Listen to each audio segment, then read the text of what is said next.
Originally from Brooklyn, New York, when my family moved here to Cleveland, Ohio, we lived not too far away at a place called the Salvation Army. It's a shelter for women and children. Even while we lived at this shelter, my mother, she would take us to go feed other homeless people. At a very young age, my mother was teaching us a very valuable lesson that no matter how bad you think you have it, somebody has it worse than you. No matter your situation, no matter your struggle, the medicine for our anger is gratefulness. Even today, while you and I sit here, there are people who are on life support at Cleveland Clinic. While we sit here, we must be thankful and grateful. But I was angry coming from where I came from. Had a lot of anger, very upset. And what we must do when we look at our young people, we must look at the why and not the what. I want to take 4 E's to explain why our young people are so upset. The first E is environment. So let's do this. I'm going to take a dog that comes from where I come from on St. Clair, and then we'll take another dog from, let's say, Solon, where some of you live. Now, that dog in Solon, he's about this big. His name is Smoochie. He has the new shoes and the new sweaters, and if he goes missing, there's a billboard, $20,000 reward if you find Smoochie. He plays nicely with the other dogs at the doggy park. But this dog that comes from where I come from, he's a pit bull, he's a Rottweiler. His name is Killer or Butch or Optimus Prime. We feed him hot sauce. We feed him hot Cheetos. You can be walking on the other side of the street. You're posing no threat to the property that Killer is protecting, but yet and still, Killer wants to jump over the fence to get you. Now look at the impact of the environment on animals. Now imagine the impact of the environment on people. Our young people, they live in a box, and we wonder why they can't think outside of it. The next E is exposure. You ever walk into somebody's house and it smelled really bad? Hopefully I'm not talking about your house right now. But as soon as you walk into the house, you walk in, it smells to you, but everyone in the home are playing around and walking, and they can't even smell it. Why is that? Because they're used to it. They're used to the smell. Many people are used to what's going on in their communities where they don't see any problem with it. The next E is education.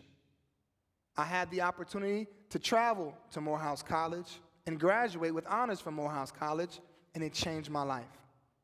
And the last E is our experiences. With all of that, there was a man who came and picked me up.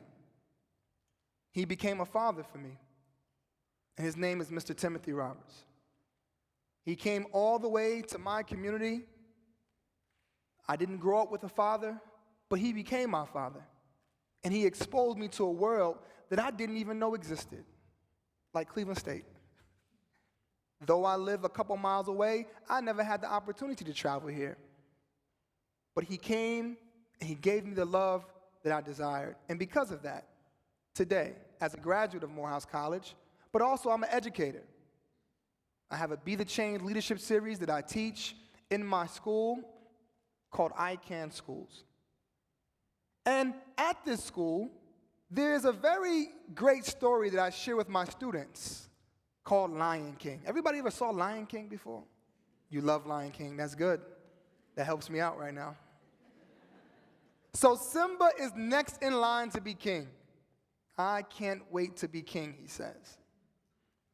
But there was an individual that hated Simba more than anyone else. That was Scar. I heard somebody, that's Scar, you're right. Yeah. So as I talk to my young people, I let them know that some of your greatest opposition will come from your own families.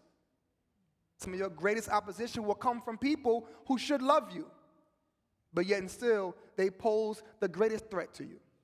And as you know the story, Simba, he kicked out of Pride Rock, and he meets Timon and Pumbaa. You love Timon and Pumbaa, don't you? But Timon and Pumbaa, you may think he were their friends. I would say Timon and Pumbaa was not Simba's friend. Because, don't get mad at me, but